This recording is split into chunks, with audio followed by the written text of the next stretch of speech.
Hello everyone, good day po. Ayan, nandito po ako ngayon sa East Ridge Village East 3 sa may Angono, Binangonan, Rizal. So, katatapos lang po ng bagyong Enteng po. So, dito po guys sa East Ridge, ramdam din naman yung bagyo kasi sa sobrang lakas po ng hangin kagabi. Ayan po yung Thunderbird guys. Sa sobrang lakas po ng hangin kagabi, makikita naman natin talaga yung bakas kasi yung mga puno, may mga may nagtumbahan, yung ayan, kaya yung mga damo na yan, nagsipag-anuhan, nagsipagbabaan po. Pero, ang good thing po dito sa East Ridge is hindi siya bilaha. Ayan o, tingnan niyo po guys. Ayan yung Thunderbird. So, ayan, makikita naman natin ang dami pong mga dahon-dahon dyan sa paligid kasi ang lakas po talaga ng hangin po kagabi. Pero, wala pong baha dito. And same po sa St. Monique guys. Sa amin doon kagabi, nag-uusap nga kami. Ang lakas na daw pala ng hangin kagabi. Pero kami, hindi namin naramdam. Pero nung lumabas kami ngayong umaga, doon po namin napansin, ayan o, nagkatumbahan.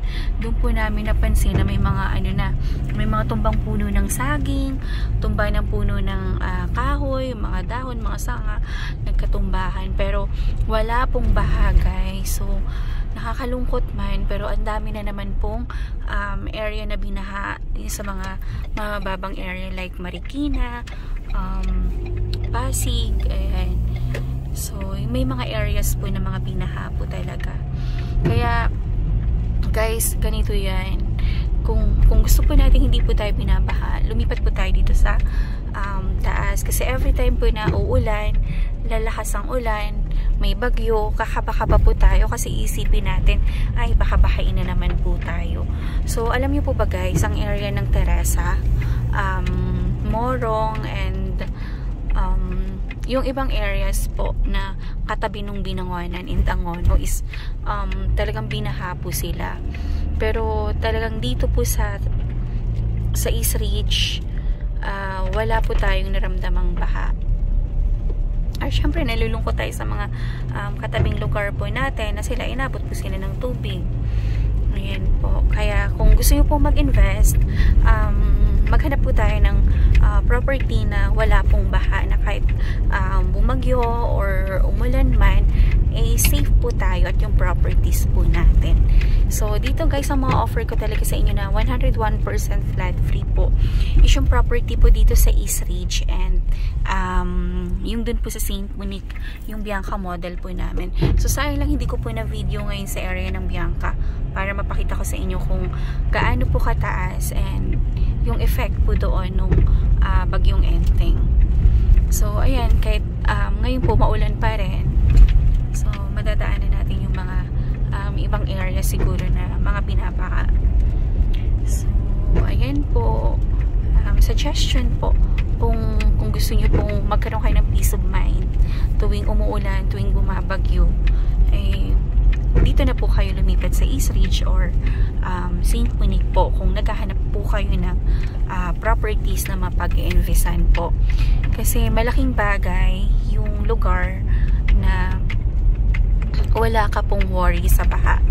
Kasi yung pag-appreciate po ng value niya is mataas po compare po dun sa mga areas na binabaha po, inaabot ng tubig. Ayan. So, napakaganda po ng East Ridge guys. Rain or shine, talagang si East Ridge ay umaariba sa ganda niya. Ayan, kasi talagang ayan po, talagang nature pa. Mapuno pa po yung paligid. At the same time po, si East Ridge ay mayroong napakagandang view ng city and Laguna de Bay. Kaya po siya talagang dinadayo and pinupuntahan. Ayan siya. So, nakakatuwa po kasi nandito po tayo sa area na mataas po, kaya kapag umuulan, ayan, bumabagyo, kahit paano panatag po tayo. Ayan. Doon sa St. Monique guys, sa Bianca, ayan, itetest ko din sa inyo na 101% po wala rin po tayong baha. So ito na po yung Angono Gate natin. So dumaan lang po ako dito sa East Ridge, and naisipan ko pong ipakita sa inyo kung ano po yung nangyari dito after bagyong Enteng po. So ito yung Angono Gate. So pababa kami ngayon, and ito guys, ayan yung area na yan. Ano siya, parang may mga store na yan, narerentahan po kasi meron siyang napaka amazing and wide view. Ayan po. So parang ang pwesto dito is nasa 20,000 per pwesto. Ayan, over the top food house. Ayan, so ano nyo yan, i-search nyo yan. Ayan, katapat po ng cityscape. Ayan siya guys. So makikita naman po natin yung bakas po ng bagyo kagabi. Sobrang lakas daw po ng bagyo, pero kami hindi namin ganun naramdaman. Yan po. So pababa na po tayo ngayon ng Angono. Ayan. So ang daming mga oh my god, daming mga sanga sa daanan ng mga kagabi. So hindi pa siya na-clearing kasi tuloy-tuloy pa rin po ang ulan hanggang ngayon. So sana wala po tayong madaanan na matataas na tubig kasi huminto naman na yung ulan kahit paano.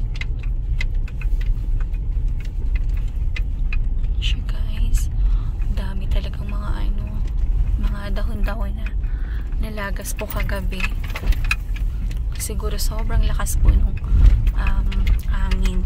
Kasi sa labas po ng bahay namin, yung mga puno ng saging po nagkatumbahan. Ayan, pero awa ng Diyos, ang sarap pa rin ng tulog namin kagabi. Di po namin siya naramdaman. Kasi nasa mataas po na area po ang Saint Monique. Ayan, so kung meron kayong inquiry, ayan, or questions, or kung gusto niyo pong mag-invest dito ng property sa may Angono, ayan, Binangonan, i-message nyo lang po ako para mabigyan ko po kayo ng details. Lalo na po dito sa East Ridge Village, East 3, and yung sa Bianca model po namin sa Saint Monique. So ako guys, pag alam ko talaga yung project na maganda, talagang ipupush ko po siya sa inyo. Ayan. Hindi po ako magbibigay ng project or mag-offer ng project na alanganin po. Ayan. Kaya yun po, kung meron kayong questions, ayan, gusto niyo po mag-inquire, and kung gusto niyo po mag-invest sa properties na meron kayong peace of mind tuwing bumabagyo, umuulan, mag-inquire na po kayo sa akin, and ibibigay ko po sa inyo yung the best properties na para po sa inyo. And guys, so i-video ko siya hanggang dun sa may National Road ng Angono, sa may scrapyard, para makita nyo guys. Kaya tinor ko na kayo mula Thunderbird hanggang dito po, para makita nyo siya kung gaano po kalayo from East Ridge Angono Gate to National Road. Yan siya guys. So nakita nyo po yung daan, overlooking siya po. So alam niyo na kung bakit po dinadayo ang East Ridge, and talagang winner kasi talaga ang view ng East Ridge Village, East 3. Ayan, so nakakaawa po yung mga nasa baba na inabot po ng baha. Kasi syempre yung mga gamit, yung mga properties na mga naipundar nila, ay syempre pinaghihirapan din naman yun. Like yung mga sasakyan na inabot ng baha, nakakaawa lang din yung mga affected areas. Ayan po. So ang masasuggest ko po talaga sa inyo, kung gusto nyo man lang po mag-invest, lumipat na po tayo dito sa Rizal. Kasi dito po talaga sa Rizal mataas po ang area. Ayan po. So malapit na po tayo sa pinaka-national road guys.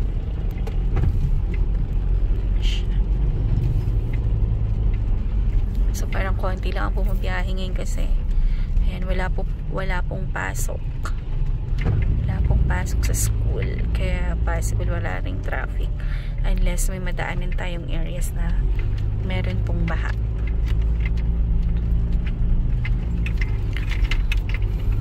Ayan guys, mag-inquire na kayo and mag-invest na kayo. Ayan, so marami pa akong available na mga unobstructed view dito sa may East Ridge Village East 3 po. So kung naghahanap kayo ng ganon, since ganon naman po ang dinadayo po talaga ng mga tao, kaya sila umaakit ng East Ridge dahil sa view. Ayan, so perfect yun. Meron akong pwedeng may offer sa inyo. Marami pa po akong hawak guys. Kaya magpa-schedule lang po kayo ng site viewing sa akin. Ayan, para mabigyan ko po kayo ng mura and overlooking and the best na properties po dito sa East Ridge. Ayan, kung naghahanap naman kayo ng house and lot package, ang masasuggest or ma-offer ko naman po sa inyo na through Pag-ibig and affordable house and lot po is yung Bianca model po namin. Sa St. Monique naman po yun. Ayan. So, ang St. Monique kasi and East Ridge, magkalapit lang. So, parang isang tumbling lang. Nasa East Ridge ka na. So, ito na yung pinaka-national road. Ayan. Ito yung stoplight. Ayan yung scrapyard sa tawid. And ito po yung 7-Eleven. So, yan po yung palatandaan po natin. So, dito ko na po i-end ang aking video, guys. Ayan. Para ayan po. Maraming salamat po sa panunood po ng aking videos. Ayan. So, please like, share, and subscribe po nitong aking YouTube channel para every time po na nag-update po ako ng mga bagong project and nag-upload po ako ng mga bagong videos is mananotify po kayo. So, sa pagpapaalam ko, umabot na po tayo ng SM Angono. So, ay abot ko nilang dito sa SM Angono guys, para at least alam nyo kung gaano yung East Ridge po, gaano siya kalayo from SM Angono.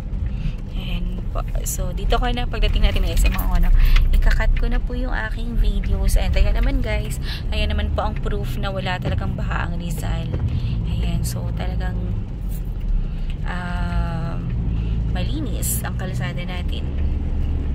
Wala pong tubig or baha. Ayan. So, ito pong SM Angono guys. Ayan. So, malapit lang siya sa East Ridge.